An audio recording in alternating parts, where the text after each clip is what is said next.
Did legal marijuana help or harm Californians? Interesting story in the Merc the other day. When California's cannabis shops opened their doors 6 years ago this month, they inaugurated the world's largest market for legalized recreational marijuana here in California, right? The idea was that we'd get a flow of money, of tax revenue. And then the other idea was, oh no, with legalization of marijuana in this way, we're going to be a bunch of zombies all high all the time. So what's life like after legalization? There's still a lot we don't know, they say. The state has no good historical data about the number of acres in cultivation, which to me is crazy. Statistics about youth usage are incomplete. No roadside sobriety test for cannabis, and the CHP doesn't track accidents that involve drivers who are high on pot.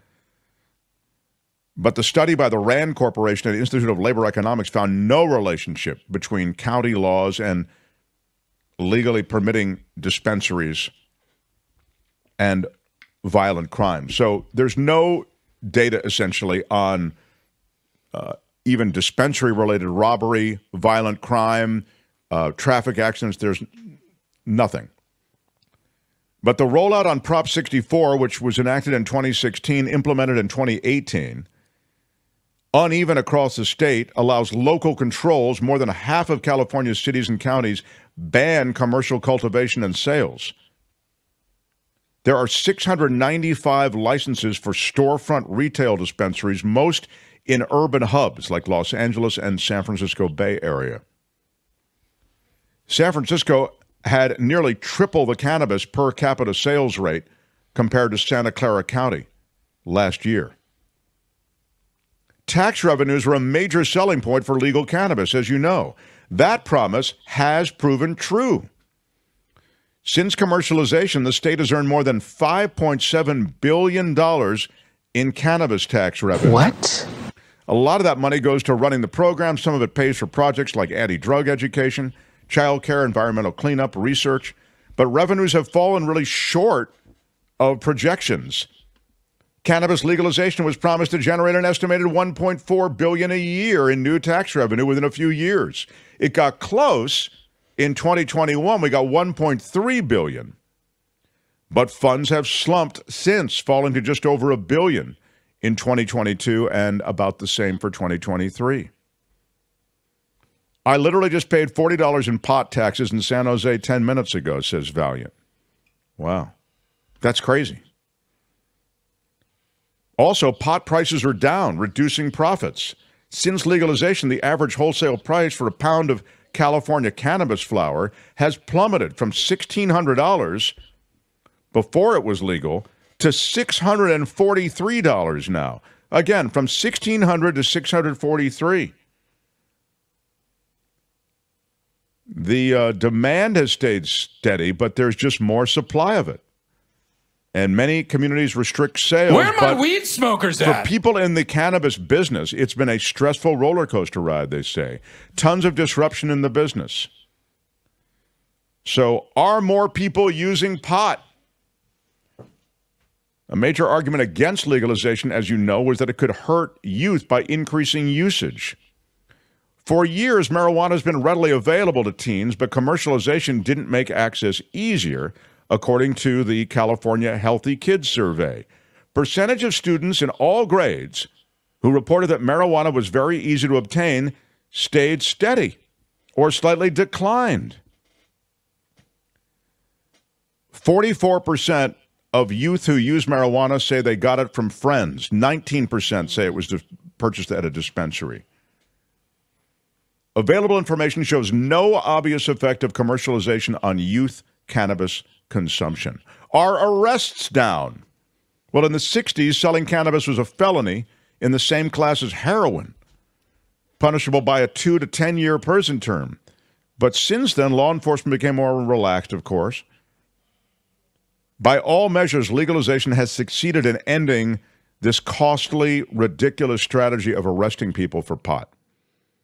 From 15,000 arrests in 2016 to 6,000 in 2017, just in 1 year. Police now no longer spend time on marijuana arrests and can spend more time solving more dangerous crimes, is the thinking. And are medical emergencies increasing? The state requires that all cannabis goods be sold in child-resistant packaging. It's not child-proof, but it is child-resistant. And try opening it when you're high, everybody. It's not easy. I just can... The answer is poison control calls by adults are increasing, primarily from those using manufactured products like edibles and vapes because of high potency. Up threefold since 1996. Well, that's a long, long time. One of the biggest demographics to call 911 and to end up in the emergency room, those age 65 and older. You would think that the people that were around in the 60s, they'd be hip to everything, you know? Yeah. Well, they're hip to it.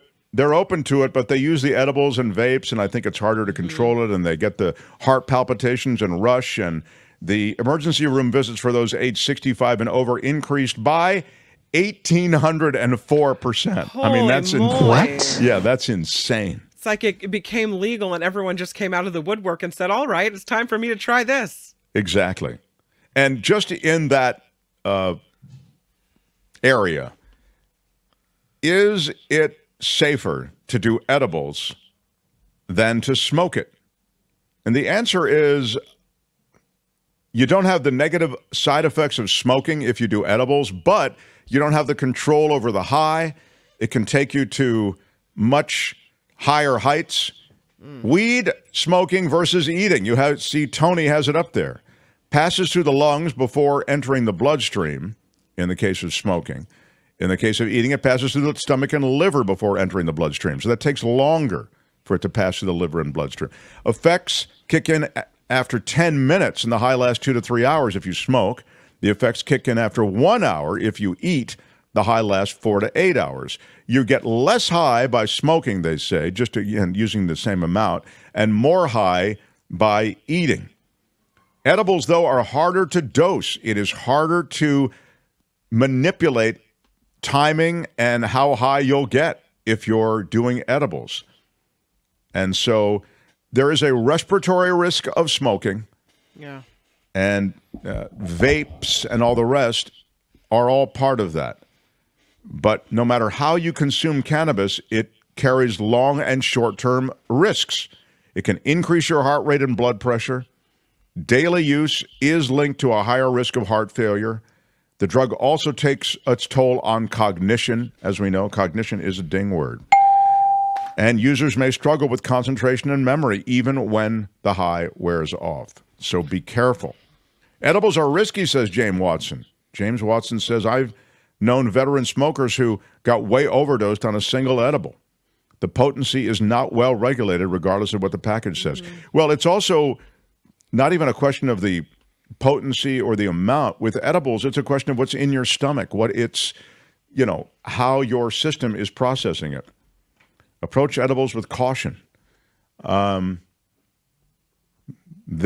could smoke a joint with friends. Now you can take one hit. Why so supersonic? They took the sociability out of it. Yeah, water it down. It's too strong. My God. Well, there you go. That's a little bit of the breakdown on pot in California. The Mark Thompson Show. Hi, it's Mark, and I thought that was great. Hit the notification bell. You'll know whenever there's a new video being dropped, and please subscribe to our channel to help us save the universe.